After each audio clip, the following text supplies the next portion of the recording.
baca sama-sama. 2, 3. Mereka bukan dari dunia, sama seperti aku bukan dari dunia. Amin. Bapak Ibu, dalam ayat ini tentu kita sepakat bahwa yang berbicara dalam ayat ini adalah Tuhan kita Yesus Kristus sendiri yang berbicara. Nah, dalam ayat ini kalau saudara perhatikan bahwa Yesus tegas menyampaikan suatu hal yang juga perlu sebagai umat-umatnya, saudara dan saya, untuk memperhatikan ini. Memperhatikan, berusaha untuk memahami lebih dalam, berusaha untuk saudara dapat menangkap apa pesan Tuhan Yesus melalui ayat ini, agar supaya kehadiran kita di tempat ini tidak sia-sia. Tidak sia-sia. Jangan sampai ketika bagaimana kita datang, kita pulang, ya sama aja. Tetapi dari setiap pertemuan-pertemuan ibadah kita, usahakan kita membawa pulang suatu berkat yang indah dari Tuhan atas kita. Sebab jika tidak demikian, maka sia-sia kekristenan saudara, dan sia-sia pula saudara datang di tempat ini, udah korban waktu, korban uang, dan lain sebagainya, saudara pulang tidak bawa. Mari Bapak Ibu, saya bawa saudara perhatikan ayat ini. Perkataan Tuhan Yesus. Mereka bukan dari dunia. Mereka di sini adalah murid-murid Tuhan Yesus kala itu. Konteksnya ya, konteksnya waktu itu berbicara tentang murid-murid Tuhan Yesus yang mengikut Tuhan, yang mengikut Yesus waktu itu. Tetapi ayat ini juga berlaku bagi setiap kita yang percaya dan yang mempercayai Dia sebagai Tuhan dalam kehidupan kita. Lanjut, sama seperti aku, kata Tuhan. Ini Yesus berdoa kepada Bapanya di surga. Dia katakan sama seperti aku, Bapa, mereka sama seperti aku, bukan dari dunia. Nah saudara, coba saudara resapi ayat ini. Coba saudara berusaha untuk temukan makna pengertian yang luar biasa hati Tuhan kita Yesus Kristus itu seperti apa melalui ayat ini. Dan saudara perhatikan, Yesus tegas dalam ayat ini berkata bahwa sama seperti Dia bukan dari dunia ini, demikian mereka yang engkau Bapa berikan kepada Yesus, atau orang-orang yang percaya kepada Yesus. Nah Bapak Ibu, jika kita dapat menangkap dan menghayati ayat ini, perkataan Yesus ini dalam kehidupan kita, jelas Yesus tegas berkata bahwa kita bukan dari dunia. Kita bukan dari dunia ini. Nah, kalau Tuhan kita Yesus Kristus berkata kita bukan dari dunia ini, artinya bahwa dunia ini bukan tempat kita. Amin. Bukan tempat kita. Sekali lagi saya katakan, kita harus mempercayai perkataan Tuhan ini. Harus mempercayai perkataan Tuhan. Kalau Tuhan mau membawa kita bukan dari dunia, maka ini harus menjadi perhatian kita, menjadi perhatian yang penting dalam kehidupan kita.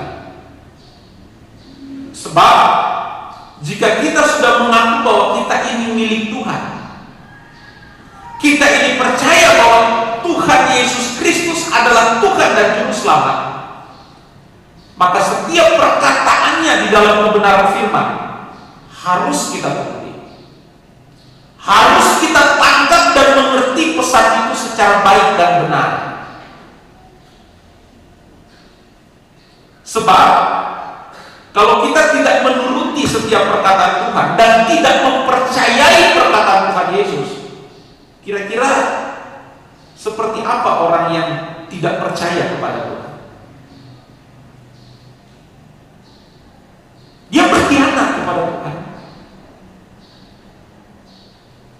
Kalau kita mau kita percaya bahwa Tuhan Yesus itu adalah Tuhan dan Juru Selamat, maka otomatis kita harus bisa menerima. Kita harus bisa menerima apapun yang diajarkan oleh Tuhan Yesus Kristus.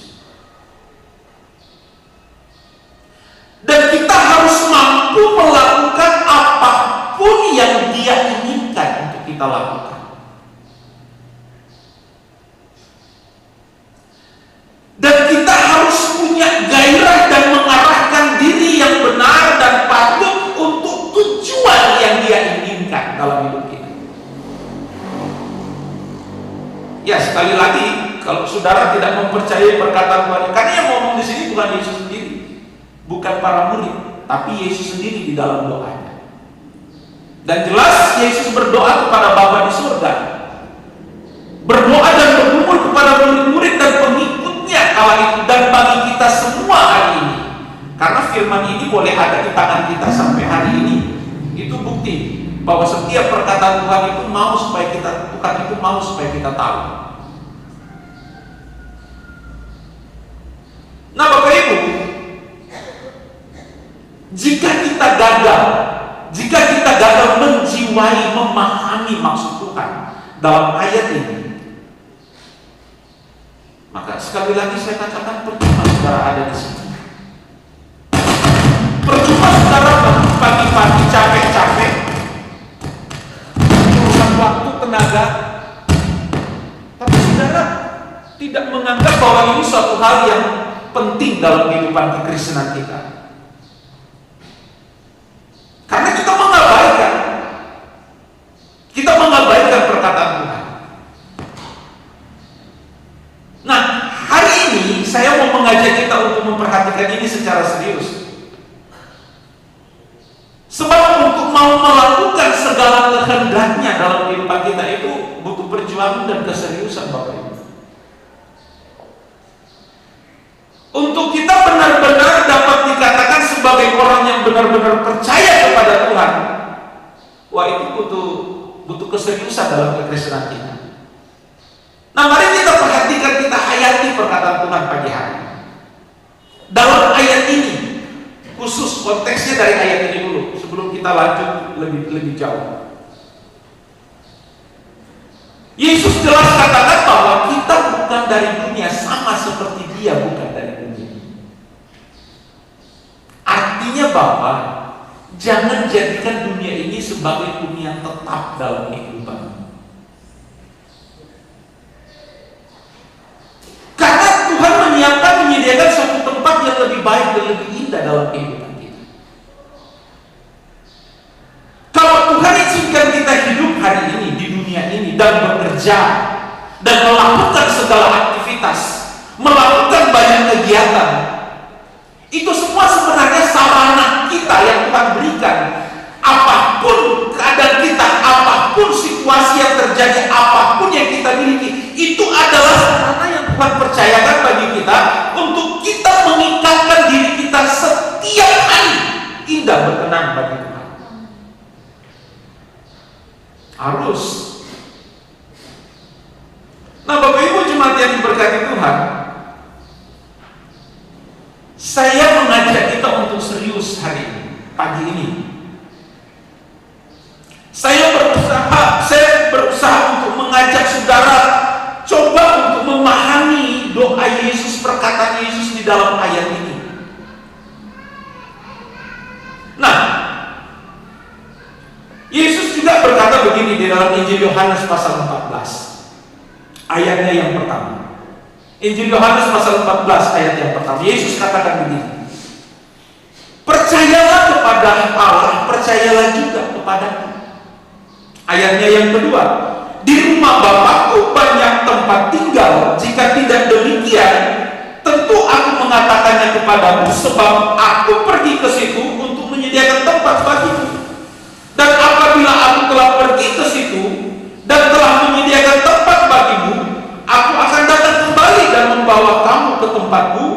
supaya di tempat di mana aku berada, kamu pun berada. Namun yang disayangkan sebagai hamba Tuhan, banyak orang Kristen tidak menjadikan ayat ini, pesan ini, perkataan Yesus ini sebagai sesuatu yang penting dalam kehidupan kekristenan. Banyak orang Kristen tidak menanti-nantikan Tuhan dalam kehidupannya, tidak merindukan bahwa satu kali kelak Tuhan akan datang dan menjemput kita. Oh, banyak yang tidak menjadikan ini sebagai suatu hal yang penting. Bukti, banyak orang Kristen yang lebih sibuk dengan segala hal yang sifatnya fana di dunia ini ketimbang merindukan kapan Tuhan jemput aku. Kapan Tuhan engkau datang kali yang kedua? Banyak orang Kristen mengabaikan hal ini dalam kehidupan kekristenannya. Sebaliknya berlomba-lomba untuk meraih segala sesuatu yang fana di dunia ini. Bukan berarti itu tidak penting ya Bapak Ibu. Selalu saya katakan, saudara boleh kaya, tetapi jangan terikat dengan kekayaan. Saudara boleh menikmati segala yang Tuhan berikan, fasilitas atas dunia ini, tapi jangan jadi duniawi. Harus dibedakan. Jangan jadi duniawi.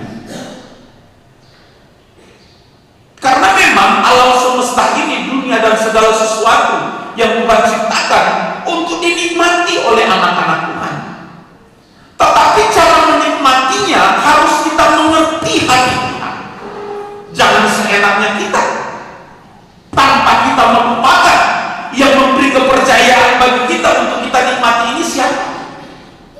Seenaknya kita mempergunakan hidup kita di dunia ini, mengabaikan hal-hal yang penting yang Yesus sampaikan di dalam setiap firman-Nya. Nah, kalau kita tidak seturut atau tidak mengikuti, tidak memperhatikan setiap perkataan Tuhan dan tidak menjadikan perkataan Tuhan sebagai suatu hal yang penting dalam hidup kita, itu artinya kita nggak setia. Itu artinya kita tidak setia.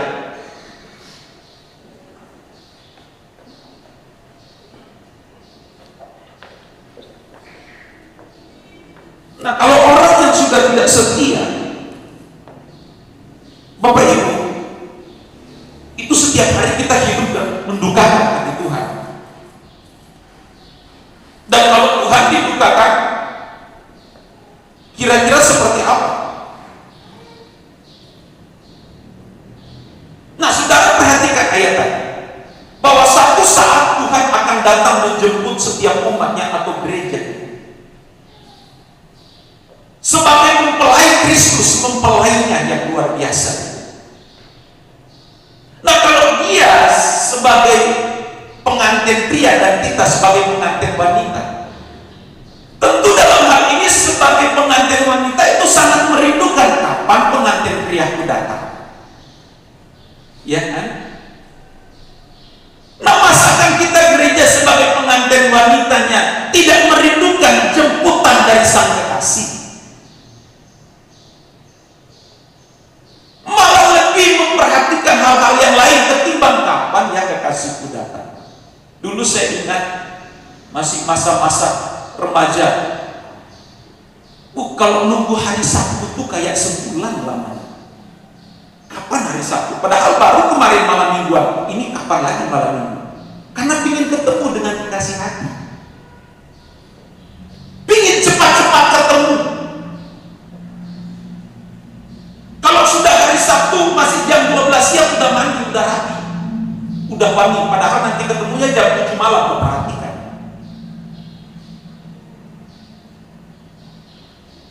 Kalau yang hal ini saja kita bisa memperhatikan dengan baik, kenapa kita nggak perhatikan kekasih jiwa kita itu nanti suatu kali saat akan menjemput kita? Kenapa kita nggak mempersiapkan diri kita dengan baik?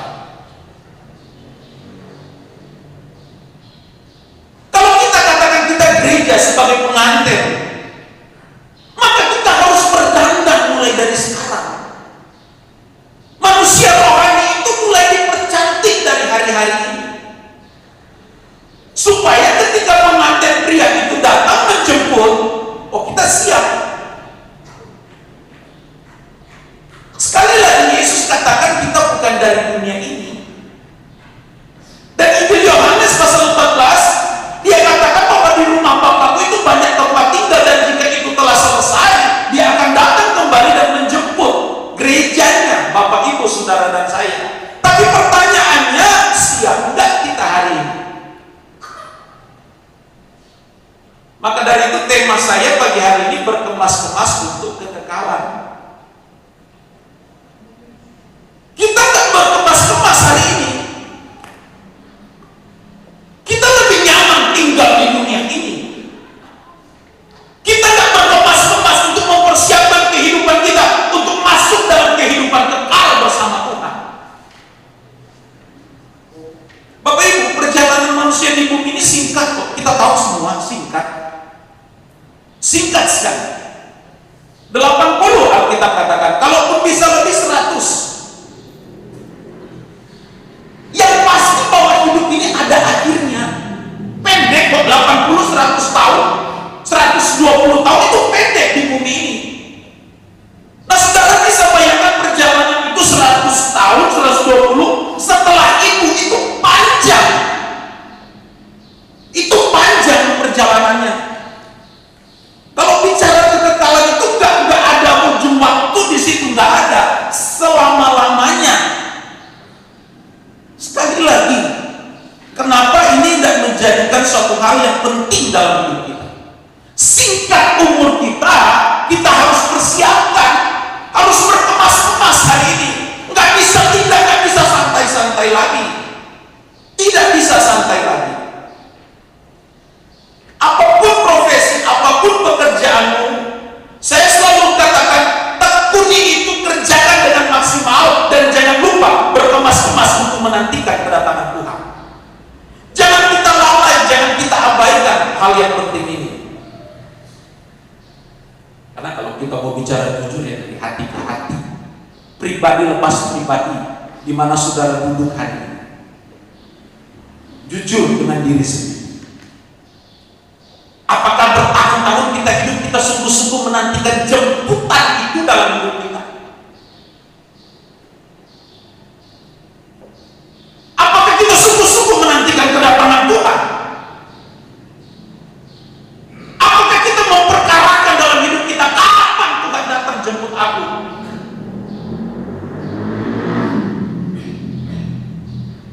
Nah, kalau kita bicara kematian, banyak orang Kristen takut, nggak siap. Tetapi siap nggak siap, suatu kali kita pasti mati. Suatu kali kita mengakhiri hidup ini. Bahkan ada banyak orang Kristen dengan konyolnya ngomong, ya kalau sudah mati apa boleh buat om? Aduh. Dia tahu bahwa kematian itu mengerikan, tetapi tidak berusaha untuk cari solusi, tidak berusaha cari tahu setelah mati itu ngapain, ada apa di balik kematian. Nah, kalau saudara memahami bahwa setelah kematian itu ada kekekalan, dua hal tentang kekekalan, hidup yang nyaman dan hidup yang sengsara. Kekekalan itu nggak ada ujung waktunya, nggak ada batas waktunya. Namanya juga kekal. Nah, sebenarnya kalau kita memahami bahwa perjalanan hidup kita itu ada ujungnya di bumi ini, maka sekali lagi kita harus berkemas-kemas hari ini. Karena kita nggak tahu waktunya kapan. Jangan saudara pikir yang mati duluan yang sudah berusia lanjut. Nggak ada catatan begitu di Alkitab. Yang muda pun bisa saja kapan-kapan Tuhan panggil. Nggak harus yang tua dulu. Nggak ada catatan di Alkitab yang tua dulu baru yang muda, nggak ada. Nah, karena ini sifatnya misteri, rahasia Tuhan, makanya sekali lagi saya katakan, ayo sama-sama yuk berkemas-kemas. Berkemas-kemas artinya apa? Ya kita mulai berkemas-kemas, mulai ngepak, mulai prepare segala sesuatu yang indah bagi Tuhan, yang layak, yang supaya hidup kita ini berkenan, ya itu kita persiapkan. Yang enggak, yang tidak berkenan, ya jangan masukkan di dalam tas untuk kita mau sama-sama pulang ke surga.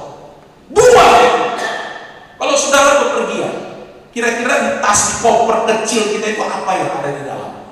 Yang pasti hal-hal yang penting untuk kita pakai atau kita pergunakan dalam perjalanan ketika kita bepergian. Gak mungkin hal-hal yang tidak berguna yang kita masukkan dalam koper kita. Sama halnya koper kekekalan dalam kehidupan kita, kita mulai benahi, kita mulai isi dengan hal yang memang penting untuk kita pergunakan ketika kita berjalan dalam kekekalan.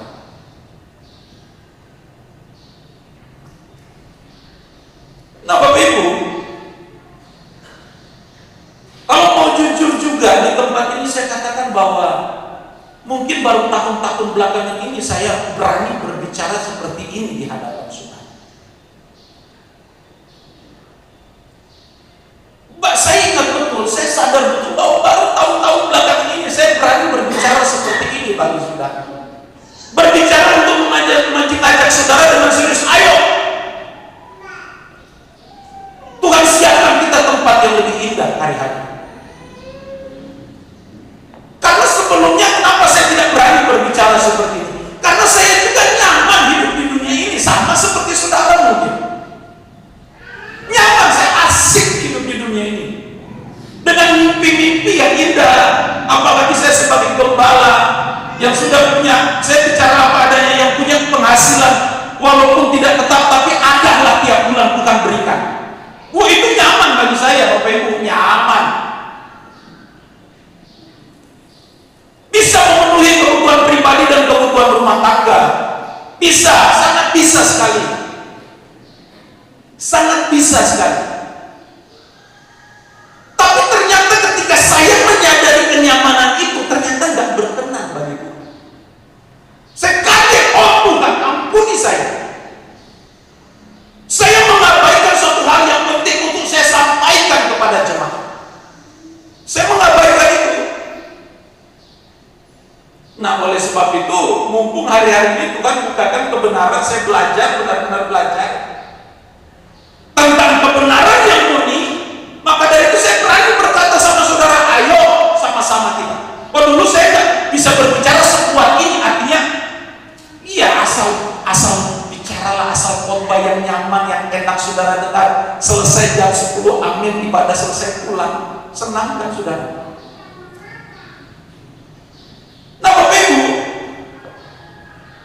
tadi saya katakan bahwa baru hari-hari ini saya bicara apa adanya. Oh, dulu saya tak berani, Bapak Ibu.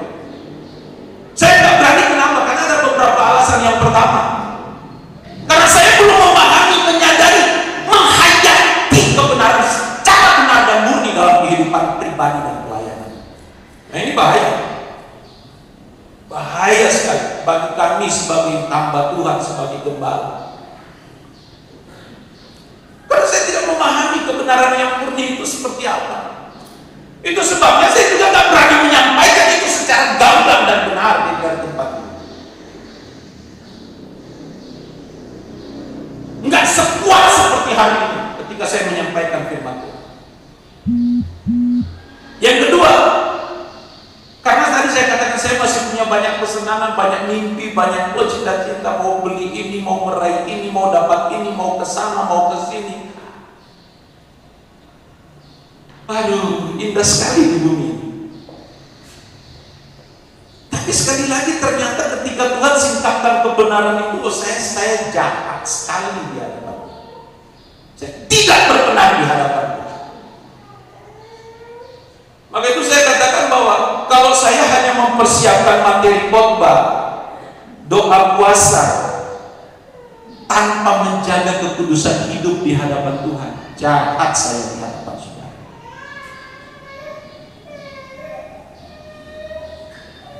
Hari ini saya berani mengajak saudara karena saya mengerti kebenaran yang benar itu seperti apa. Saya mengajak saudara untuk serius berkemas-kemas dalam kehidupanku. Jangan sampai kita mengabaikan pesan-pesan Tuhan. Jangan sampai kita menyampingkan hal yang penting yang Tuhan sudah firmankan jauh-jauh hari dalam kehidupan kita, untuk kita mempersiapkan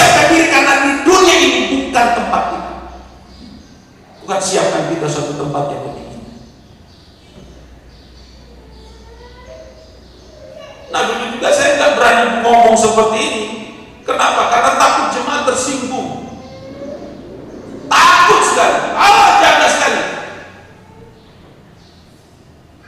Saya takut jemaat tidak ibadah, jemaat pindah gereja. Tetapi setelah saya berpikir, saya belajar kebenaran firman Tuhan, saya takut nanti ketika saya dipanggil Tuhan di hadapan malaikat saya tidak kenal kau. Wah, repot sekali ini.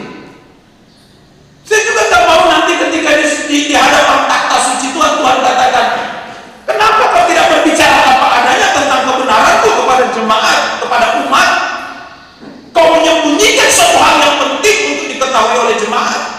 Engkau lebih memperhatikan suasana hatimu dan menjaga keberadaan jemaat, hati mereka supaya tidak tersinggung, tapi kebenaran engkau abaikan. Wah, ini repot. Dan saya tidak mau hal itu terjadi.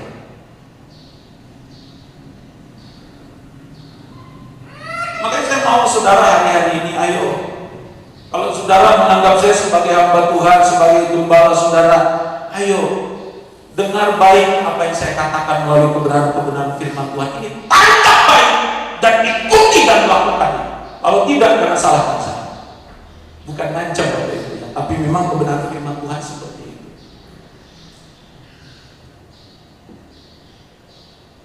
Karena waktunya singkat Bapak Ibu. Berapa lama lagi kita hidup? Enggak lama. Tidak lama kita ada di dunia ini. Nah, 1 Petrus pasal pertama. 1 Petrus pasal pertama. Ayatnya yang ke-17. Saudara lihat ada satu ayat di sana. Demikian firman Tuhan katakan. Dan jika kamu menyebutnya Bapa, yaitu Dia yang tanpa memandang muka menghakimi semua orang menurut perbuatannya, maka hendaklah kamu hidup dalam ketakutan selama kamu menumpang di dunia ini. Jika kita menyebutnya Bapa, kita menyebut Dia Tuhan kita, ayo buktikan perkataanmu sesuai dengan tindakan dan pikiran perbuatan kita. Harus itu, harus selaras. Pengakuan iman kita bahwa Dia adalah Tuhan, ya harus disertai dengan pola berpikir dan tingkah laku, cara bertindak kita dari hari ke hari. Sebab kalau tidak demikian, kira-kira apa? Ya kita berkhianat di hadapan Tuhan. Kita jadi pengkhianat di hadapan Tuhan. Nah, ayat 17 tadi, maka hendaklah kamu hidup dalam ketakutan selama kamu menumpang di dunia ini. Kita cuma numpang. Dalam teks asli, dalam bahasa Yunani, kata menumpang itu parokias. Parokias. Nah, kalau saudara-saudara seiman kita di gereja Katolik ada paroki. Nah, dari kata ini parokias. Artinya apa? Tempat tinggal atau domisili sementara. Nah, kita di dunia ini domisili sementara, nggak di sini terus kita. Nah, karena kita hanya sementara, ayo apa yang harus kita buat?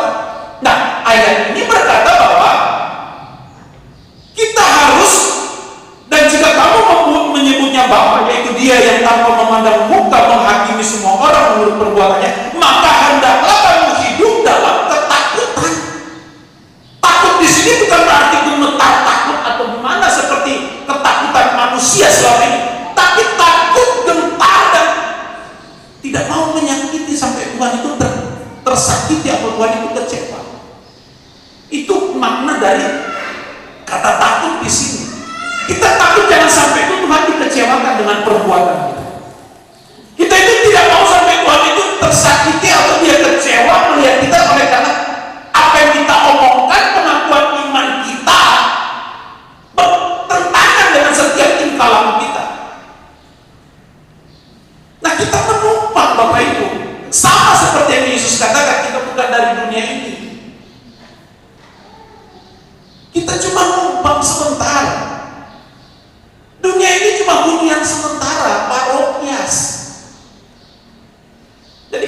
yang tanya, kamu dari paroki mana? Paroki dunia. Dunia ini sementara. Dan tempat tinggal kita itu yang tetap di surga. Nah, untuk ke sana, tindakan kita mulai berkemas-kemas lagi. Dengan singkatnya umur hidup kita harus berkemas-kemas, Bapak Ibu. Harus siap-siap setia. Kalau tidak, kita ketinggalan kereta ketika kereta itu. Nah, Bapak Ibu, perlu juga disadari bahwa kita ini manusia adalah satu-satunya makhluk yang memiliki kekekalan. Nah, ini juga kadang jarang diperhatikan oleh banyak orang. Banyak orang berpikir bahwa manusia itu ya seperti hewan, kebanyakan mati, selesai, dikubur, habis. Kita manusia itu makhluk ciptaan yang memiliki kekekalan. Enggak sama seperti hewan. Hewan hari ini hidup, sebentar mati, kubur, selesai. Tapi kita enggak seperti hewan. Kita makhluk ciptaan yang memiliki kekekalan. Tidak setelah mati kubur selesai. Itu kalau ada orang Kristen yang punya pemikiran begitu, itu konyol pemikiran seperti itu. Kita makhluk yang memiliki kekekalan. Itu perlu diingat. Karena kalau kita berpikir kita ini tidak lebih atau sama seperti orang ketika mati selesai, waduh, bahaya sekali pemikiran-pemikiran seperti ini dan merugikan dalam kehidupan kita. Bahaya, jauhkan pemikiran seperti itu. Dan jangan berpikir bahwa manusia mati itu seperti tidur. Tidak ada dicatat di setiap kita. Manusia tubuh ini ketika mati ya sudah hancur di tanah. Tetapi roh ini memiliki kesadaran penuh. Jangan saudara berpikir bahwa selesai ketika kita mati. Tubuh boleh tidak memiliki kesadaran penuh karena jantung tidak berdetak, nadi tidak berdenyut, selesai. Tetapi roh saudara memiliki kesadaran penuh. Ingat itu, roh memiliki kesadaran penuh. Tidak setelah mati selesai habis perkara. Nah, kalau kita punya konsep pemikiran setelah mati habis perkara, nah itu seperti yang Paulus katakan dalam 1 Korintus pasal 15 ayat 32. Coba buka ayat itu. Bagian terakhir apa Paulus katakan di sana? 1 Korintus 15 ayat 32, bagian terakhir. Paulus katakan begini, kalau memang demikian, marilah kita makan dan minum sebab besok kita mati, habis perkara, selesai. Konteksnya ini berbicara tentang bagaimana ada kebangkitan nanti di kemudian hari. Kalau kita nggak mempercayai bahwa ada kebangkitan, mari hari ini saya ajak kita walaupun corona, kita buat pesta, makan, minum, karena besok selesai, mati selesai, habis perkara. Tapi tidak demikian firman Tuhan mengajarkan kita. Manusia memiliki kekekalan, makhluk kekal. Sekalipun kita di dunia ini 70, 80, 100 tahun mungkin, tetapi ada ujungnya setelah itu perjalanan hidup kekal. Nah, kekekalan ini juga ada dua jalan di situ. Satu ke surga, satu ke neraka. Nah, kalau saya tanya mau ke neraka, ya nggak ada yang setuju mau ke neraka.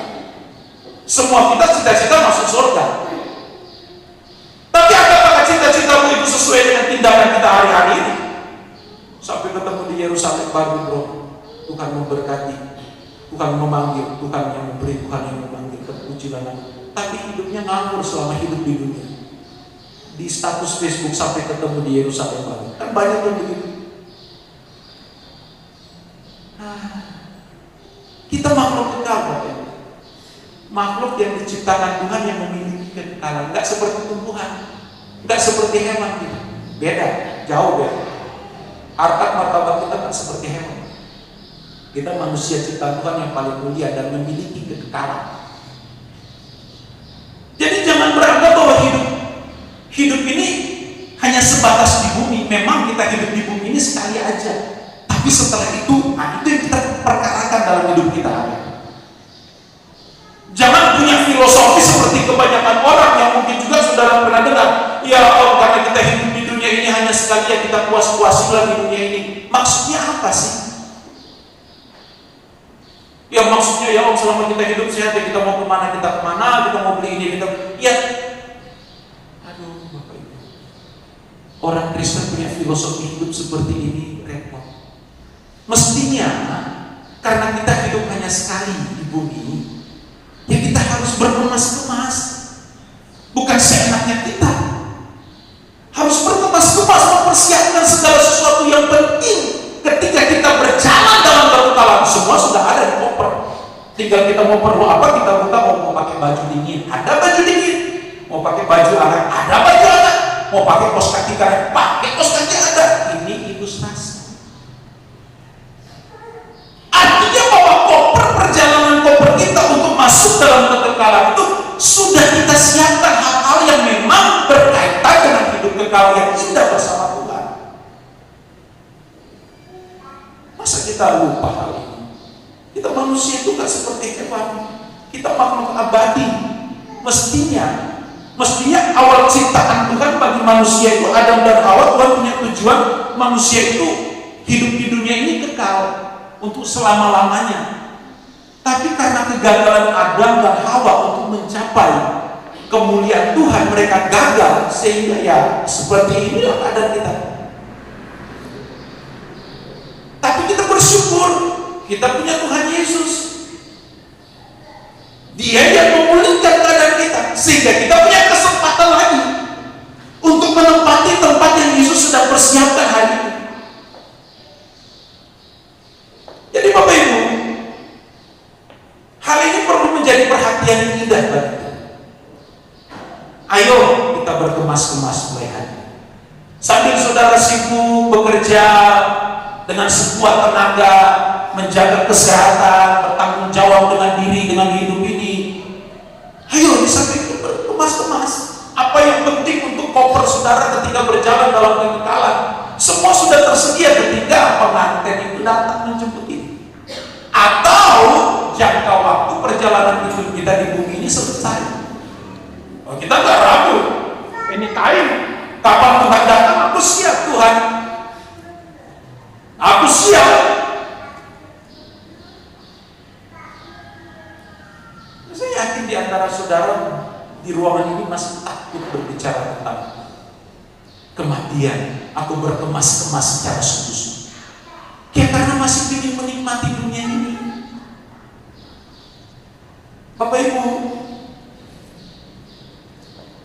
kegagalan Adam dan Hawa di Taman Eden membuat manusia itu kehilangan kemuliaan. Itu Roma pasal 3 ayat 23. Yang membuat manusia itu kurang kemuliaan. Eustereo dalam teks asli. Nah, karena dosa inilah Allah membuat suatu tatanan, manusia itu harus di shutdown. Apa artinya?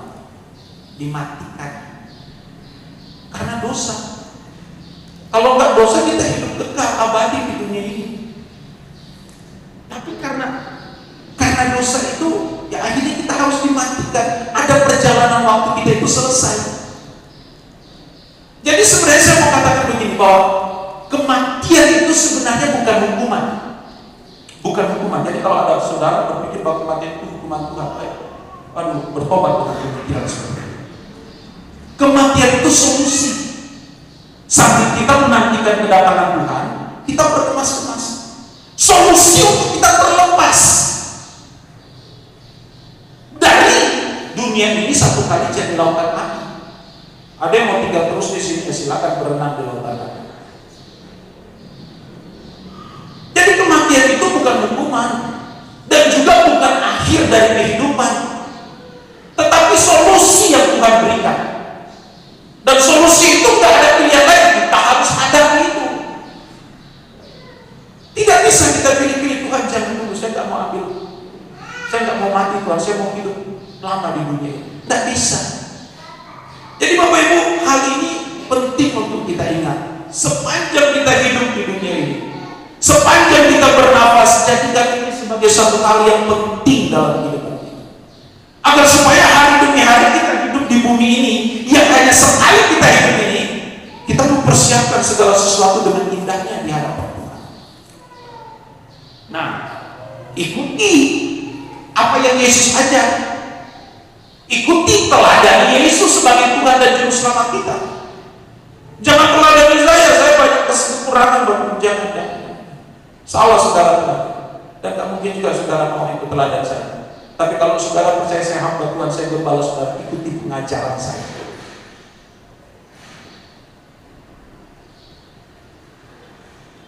Berkemas-kemas.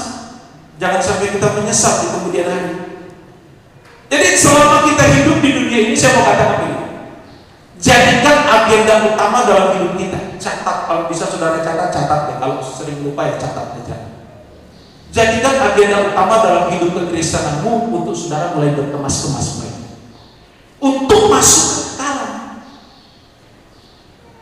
Jangan nanti seperti kebanyakan orang Kristen lalu di luar sana.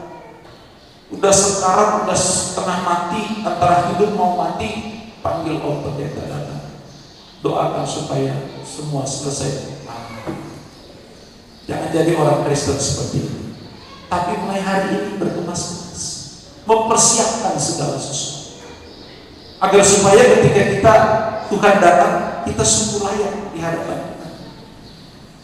Jadi Bapak Ibu, saya menyampaikan ini tidak sedang saya mengajak saudara untuk berpikir fatalistik, enggak. Apa artinya berpikir fatalistik? Artinya berpikir secara bodoh-bodoh itu fatal, selesai, enggak. Tapi kita harus mengerti hati Tuhan, mengerti kebenaran benar-benar, memahami Tuhan itu punya tujuan yang indah buat kita. Tuhan mempersiapkan segala sesuatu di dalam kekekalan itu indah bagi kita. Masa kita abaikan? Ingat, kita harus menjalin persahabatan yang intim dengan Tuhan itu mulai dari sini. Tidak nanti ketika ada di surga atau nanti ketika kita mati, tidak. Mulai dari sini kita membangun keintiman, membangun hubungan yang baik dan benar, melakukan segala sesuatu yang Dia inginkan. Jangan bertindak bodoh dengan iman kita. Karena kalau kita katakan bahwa Yesus Kristus Tuhan, bicara percaya, wah ini panjang lagi ceritanya nanti. Tapi setidaknya kalau kita katakan kita percaya, kita harus menuruti segala sesuatu yang Dia perintahkan dan yang Dia mau untuk kita lakukan. Nah, salah satunya Yesus sudah ingatkan, kita bukan dari dunia ini. Dia sedang menyiapkan suatu tempat yang abadi, yang indah bagi kita. Ayo, saya memaksa kita sebagai gembala, sebagai hamba Tuhan. Saya mengajak saudara dengan paksa, yuk berkemas-kemaslah dalam segala kesibukan, dalam segala kegiatanmu. Jangan lupa ada agenda pribadi. Aku harus berkemas-kemas. Setiap bangun pagi, kita sadar bahwa kita masih diberi Tuhan waktu untuk kita hidup. Sebelum melangkah, sebelum beraktivitas di sepanjang hari, ayo pikirkan apa yang perlu saudara kemas satu hari ini, agar supaya mengisi koper kita ketika kita berjalan dalam kekekalan hari demi hari. Karena kalau kita berbicara tentang hubungan yang intim dengan Tuhan, itu bukan hanya setiap hari Minggu, dan bukan hanya dalam sebulan kita membangun hubungan. Enggak, selama hidup. Tidak hanya saat Minggu, tidak hanya ketika kita ada di gereja. Jadi saya mau katakan begini terakhir kita renungkan. Tapi sebelumnya mari kita baca Yakobus pasal 4. Yakobus pasalnya yang keempat.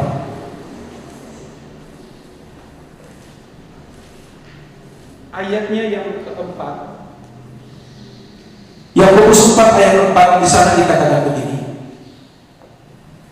Hai kamu orang-orang yang tidak setia, tidakkah kamu tahu bahwa persahabatan dengan dunia adalah permusuhan dengan Allah? Jadi barang siapa hendak menjadi sahabat dunia ini, ia menjadikan dirinya musuh Allah. Nah, ini dicatat baik. Kalau mau menjadi sahabat Allah, Jangan terikat dengan dunia. Jangan duniawi sekalipun kita hidup di dunia ini. Janganlah kamu menyangka bahwa kitab suci tanpa alasan berkata roh yang ditempatkan Allah dalam diri kita diingininya dengan cemburu.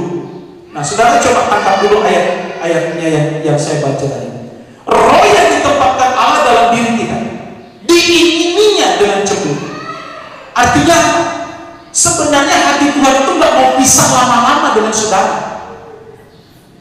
Tuhan mau di mana dia ada, saudara dan saya ada di sana. Kenapa? Alasannya karena roh di sini sekalipun dalam teks bahasa Indonesia menggunakan huruf besar, banyak orang menyalahartikan ini bukan berbicara tentang Roh Kudus atau bukan berbicara tentang roh Allah, tapi roh manusia yang dari Allah.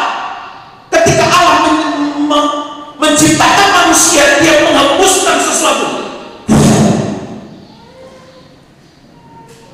Itulah roh manusia yang hidup, yang kita hidup di hari-hari ini. Jadi ini bukan berbicara tentang Roh Kudus sekalipun dalam bahasa Indonesia, lembaga Alkitab bahasa Indonesia itu roh yang besar, tapi dalam teks asli itu roh kecil, roh manusia. Nah, roh ini yang dari Bapa ingin supaya apa yang dia punya harus dimilikinya kembali.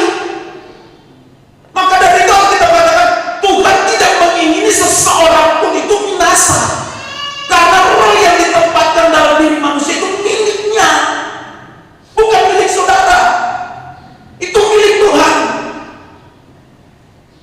Nah, itu alasan ayat ini katakan bahwa dia cemburu. Ayat ini dia katakan, saya baca lagi, roh yang ditempatkan Allah dalam diri kita diingininya dengan cemburu. Artinya Tuhan pun cemburu. Kenapa umatku ini tidak menyadari apa yang ada dalam dirinya itu milikku? Kenapa hidupnya dia pergunakan untuk hal-hal yang tidak menyenangkan aku? Jadi Bapak Ibu, ini kerinduan Tuhan yang luar biasa. Ayat 5, roh yang ditempatkan Allah dalam diri kita diingininya dengan cemburu. Jadi apa Bapak Ibu? Persiapan kita untuk masuk dalam perjalanan kekal. Yang pertama, jaga kekudusan hidup hari demi hari. Jaga kekudusan hidup. Nah, kalau kita sudah bicara ngomong jaga kekudusan hidup, kesucian hidup, banyak orang Kristen mulai adu argumen dengan Tuhan. Tuhan mana mungkin di dunia apa bisa? Banyak orang Kristen seperti itu. Mana mungkin itu? Aku kan manusia lemah. Nah, kalau udah tahu lemah ya andalkan Tuhan. Kenapa mempersalahkan diri sendiri? Udah tahu lemah, ya kenapa nggak andalkan Tuhan? Ya Tuhan, aku kan lagi hidup di tengah-tengah dunia yang jahat. Lah kalau tahu jahat, ya kenapa nggak bergantung sama Tuhan? Manusia kadang banyak argumen di hadapan Tuhan. Kalau disuruh hidup suci, jaga kekudusan, nanti saja kalau sedekat-dekat Tuhan panggil baru. Yang kedua, persiapan kita untuk masuk dalam kekekalan harus memandang hari-hari, harus menyadari bahwa setiap hari dalam kehidupan kita adalah hari terakhir kita ada di bumi ini. Karena kita nggak tahu kapan aja Tuhan panggil. Jangan tertipu dengan tipu daya iblis. Seringkali orang Kristen begini, masih jauh, masih panjang, Tuhan masih lama. Iya, itu sebenarnya tipuan iblis untuk kita yang mempergunakan hidup ini seenaknya kita di bumi ini. Jangan sampai tertipu dengan hal itu. Nah, saya selalu katakan jangan sampai tertipu dengan firman yang dimodifikasi oleh iblis. Hati-hati, karena itu hal yang dia lakukan di Taman Eden, sukses dia menjatuhkan Hawa karena firman yang dimodifikasi. Hati-hati, kita nggak punya kepekaan, kita nggak punya pengetahuan yang benar tentang firman, kita terperangkap dengan firman yang dimodifikasi. Yang kedua, yang selanjutnya, kita harus sadar bahwa setiap kali kita bangun pagi itu adalah hari terakhir kita di bumi ini. Dengan arti apa? Bahwa ingat, dalam perjalanan kehidupan ini kita harus terus mengarahkan hidup kita untuk menyenangkan hati Tuhan. Karena kalau tidak demikian, kalau saudara ingat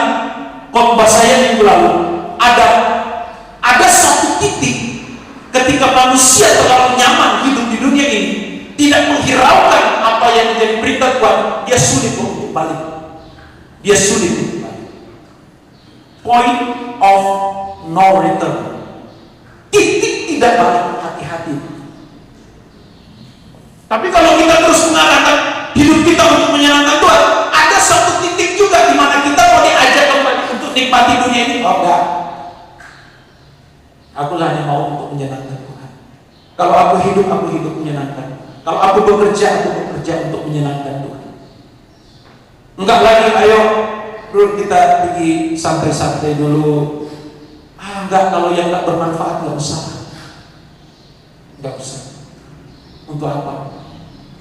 Menghabiskan waktu dengan hal yang tidak bermanfaat, tidak berfaedah, tidak. Jadi Bapak Ibu jemaat yang diberkati Tuhan, dan yang berikut tipuan iblis untuk kita tidak memahami kehendak Tuhan adalah selalu iblis membisikkan atau berkata atau filosofi yang terbangun dalam kehidupan kita, cukuplah jadi orang Kristen, cukuplah. Jangan. Orang Kristen, anak Tuhan tuh harus belajar terus. Jangan berpuas diri dengan apa adanya. Terus belajar memahami kebenaran dengan benar. Jangan puas dengan pengetahuan yang engkau miliki hari ini, karena pengetahuan terus bertambah dan hikmat terus bertambah. Apalagi firman Tuhan selalu baru dalam kehidupan. Kalau saya tidak memaksa diri hari ini untuk belajar, susah. Kalau saya hari ini tidak memaksa diri untuk cari tahu apa sih maunya Tuhan untuk aku hidup layak dan berkenan, susah. Kalau hanya mau menguasai materi, cepat saya bisa menguasai materi, setengah jam, 1 jam saya bisa menguasai materi. Tapi kalau tidak dibarengi dengan hidup kudus, tidak dibarengi dengan hidup suci, saya jahat di hadapan saudara. Tanpa saudara tahu saya jahat di hadapan saudara. Jadi Bapak Ibu, jangan sampai kita menyesal.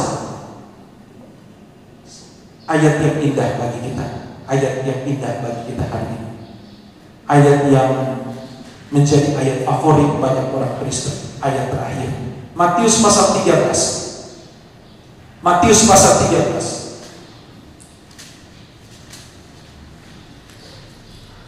Ayat ini yang ke-42. Matius pasal 13 ayat 42. Semuanya akan dicampakkan ke dalam dapur api. Di sanalah akan terdapat ratapan dan retakan gigi. Pada waktu itulah orang-orang benar akan bercahaya seperti matahari dalam kerajaan Bapa. Mereka siap di hadapan Bapa mereka. Siapa bertelinga hendaklah ia mendengar. Saudara perhatikan ayat 42. Pada waktu itulah orang-orang benar, ayat 42 tadi, 42. Semuanya akan dicampakkan ke dalam dapur api. Di sanalah akan terdapat ratapan dan jangan sampai ini terjadi dalam hidup kita. Oleh karena kita tidak berkemas-kemas dari hari ini, jangan sampai ayat ini. Saya coba membayangkan ya ayat ini. Di sana terdapat ratapan dan retakan. Saudara bisa membayangkan orang yang mengalami hal ini, ratapan dan retakan. Itu kira-kira gimana ekspresinya?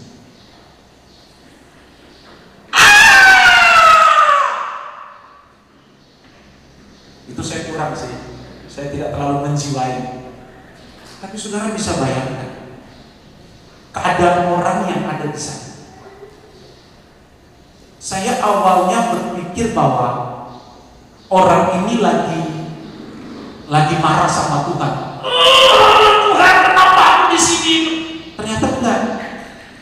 Karena enggak mungkin juga dia marah Tuhan dengan ekspresi seperti itu. Apa haknya dia marah?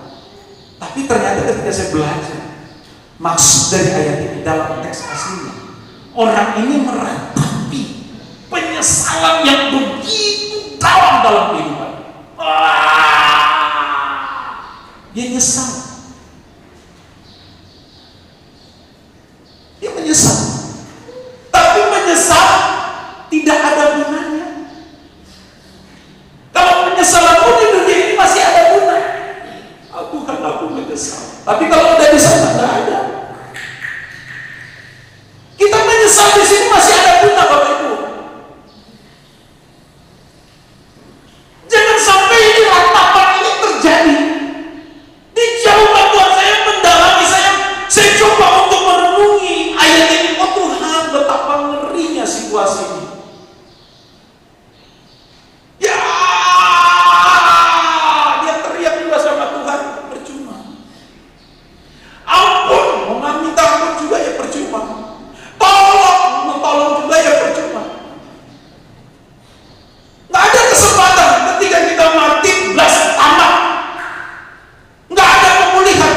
kematian itu datang, tidak ada purgatori dan lain sebagainya di dalamnya.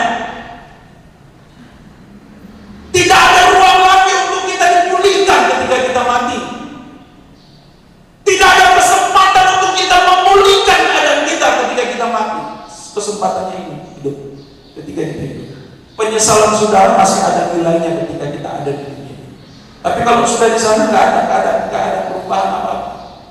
Saudara mencukil balik pun nggak mungkin bisa diubahkan. Sekalipun Tuhan mampu mengubahkan, tapi tidak mungkin Tuhan melanggar tatanannya. Tidak mungkin. Nggak mungkin Tuhan melanggar tatanannya. Aturan hukumnya sudah begitu ya begitu. Mau direvisi juga nggak mungkin direvisi. Kalau undang-undang di dunia masih bisa direvisi seperti itu. Sesuai dengan keadaan dan situasi yang dibutuhkan, diperlukan ya direvisi. Tapi kalau itu nggak ada. Ngeri Bapak Ibu, ngeri. Saya sedang nggak menakut-nakuti saudara, enggak loh. Jauhkan Tuhan, saya nggak punya niat untuk menakut-nakuti saudara. Karena nggak punya untung juga saya menakut-nakuti saudara. Tapi saya mau bawa saudara untuk mengerti kebenaran yang murni di sini. Kebenaran yang benar. Bahwa ada situasi seperti ini kalau kita nggak berkemas-kemas dari sekarang. Nah, ayatnya yang ke-43, pada waktu itulah orang-orang benar akan bercahaya seperti matahari dalam kerajaan Bapa mereka. Nah, bertolak belakang kan dengan situasi ayat 42. Jadi memang benar bahwa apa yang Yesus katakan kita bukan dari dunia ini benar. Resapi makna, resapi firman Tuhan ini, cari mengerti dengan baik, pahami dengan benar, dan tindaki itu dalam kehidupan kekristenan kita.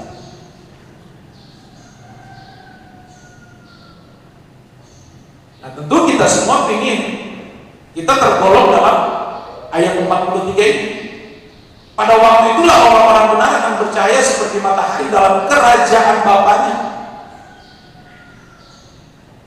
Nah, satu rahasia saya tambah di saya. Alkitab Paulus menulis begini, bahwa setiap persoalan masalah tidak akan melampaui batas kekuatan manusia. Amin. Kalau saudara hanya memposisikan dirimu sebagai manusia, apapun masalah, saudara pasti tidak mampu. Tapi kalau saudara memposisikan dirimu sebagai anak-anak Allah, saudara mampu hadapi masalah. Jelas kan? Setiap masalah, setiap pergumulan tidak melampaui batas kekuatan manusia. Artinya bahwa kalau kita jadi anak-anak Allah, orang yang sungguh-sungguh berkenan bagi Tuhan, masalah apapun kita percaya, kita mampu hadapi. Kenapa? Karena Allah turut bekerja dalam segala sesuatu untuk mendatangkan kebaikan bagi kita yang mengasihi Dia. Jangan dipotong-potong ya. Yang mengasihi Dia, baru Allah turut bekerja. Kalau yang tak mengasihi, mimpi saudara Allah turut bekerja di dalam. Jadi Bapak Ibu, pagi hari ini saya mau mengajak, ayo setiap kita bangun pagi, berkemas-kemaslah dalam kehidupan. Apa yang perlu dipersiapkan sebelum kita beraktivitas di sepanjang hari? Duduk, diam di pinggir tempat tidur mungkin, atau saudara sudah punya ruangan tersendiri untuk berdoa. Saudara renungkan, Tuhan, kira-kira hari ini apa yang harus aku masukkan dalam koper kekekalan, koper perjalanan kekekalan saya? Apa dia? Masuk. Setiap hari saudara berkemas-kemas. Setiap hari saudara berkemas-kemas. Pada waktunya kita siap tinggal ada pekerjaan bersama Tuhan. Selesai. Nah, kalau tidak berkemas-kemas, saudara, Tuhan datang, saudara kaget. Oh Tuhan, tunggu Tuhan, sebentar. Handuk Tuhan. Sebentar, odol gini. Nah, saya percaya bahwa saudara menangkap pesan firman Tuhan. Saya percaya firman Tuhan mengubahkan dan menguatkan setiap kita. Apapun tantangan, apapun masalah, apapun pergumulan, ayo jangan lupa berkemas-kemas dalam hidupmu untuk kekekalan. Dengan demikian, Ketika Tuhan datang, kita katakan, aku siap.